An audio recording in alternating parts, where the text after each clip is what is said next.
ബഹുമാനപ്പെട്ട വിദ്യാഭ്യാസ മന്ത്രിയുടെ ഒരു ഫേസ്ബുക്ക് പോസ്റ്റ് കണ്ടു.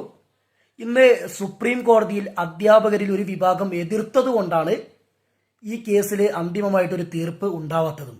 വിദ്യാഭ്യാസ മന്ത്രി വ്യക്തമാക്കണം ആരാണ് എതിർത്തത്. ഈ ശമ്പളം കിട്ടാതെ വർഷങ്ങളായിട്ട് ജോലി ചെയ്യുന്ന 25,000 അധ്യാപകരിൽ ആരെങ്കിലും ഈ കേസിനെ എതിർത്ത് കോടതിയിൽ ഏതെങ്കിലും തരത്തിൽ എന്തെങ്കിലും പ്രസ്താവന നടത്തിയിട്ടുണ്ടോ? ആരാണ് എതിർത്തത് നിങ്ങൾ എല്ലാ ആനുകൂല്യങ്ങളും കൊടുത്ത, ശമ്പള സ്കെയിൽ കൊടുത്ത് എല്ലാ ആനുകൂല്യങ്ങളും പറ്റുന്ന, താങ്കളുടെ നായികക്ക് 40 വട്ടം PF ഉറപ്പാക്കിയിട്ടുണ്ട്, ലീവ് സറണ്ടർ ഉറപ്പാക്കിയിട്ടുണ്ടെന്ന് പറയുന്ന ആ വിഭാഗമല്ലേ എതിർത്തത്. NSSന്റെ ഉത്തരവ് മറ്റ് അധ്യാപകർക്ക് ബാധകമാക്കാം എന്നിരിക്കെ അത് ബാധകമാക്കാം എന്ന് കേരള ഹൈക്കോടതി നിരവധി കേസിലൂടെ പറയുന്ന ഒരു സാഹചര്യം ഉണ്ടായിട്ടും ഈ ഭിന്നശേഷിക്കാർ ഉൾക്കൊള്ളുന്ന അല്ലെങ്കിൽ പ്രൊവിഷണലി അപ്രൂവൽ വാങ്ങിയ, ശമ്പള സ്കെയിൽ വാങ്ങുന്ന അധ്യാപകർ ഉൾക്കൊള്ളുന്ന ഒരു കേസിലേക്ക് ഈ 25,000 അധ്യാപകരുടെ പ്രശ്നങ്ങൾ, അവരുടെ ജീവിത പ്രശ്നങ്ങൾ വലിച്ചയച്ചുകൊണ്ട് സർക്കാർ കാണിച്ച ചതിയുടെ ഫലമല്ലേ സുപ്രീം കോടതിയിൽ ഈ കേസ് വീണ്ടും നീണ്ടുപോകാൻ കാരണം?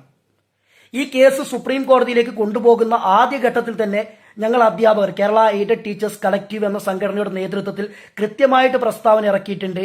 ഇത് സുപ്രീം കോടതിയിലേക്ക് കൊണ്ടുപോയാൽ അനന്തമായിട്ട് നീണ്ടുപോകുമെന്ന്. ഈ വിഷയം സംസാരിക്കാൻ മന്ത്രിയുടെ PAയുടെ അടുത്ത് ഞങ്ങൾ പോയിട്ടുണ്ട്.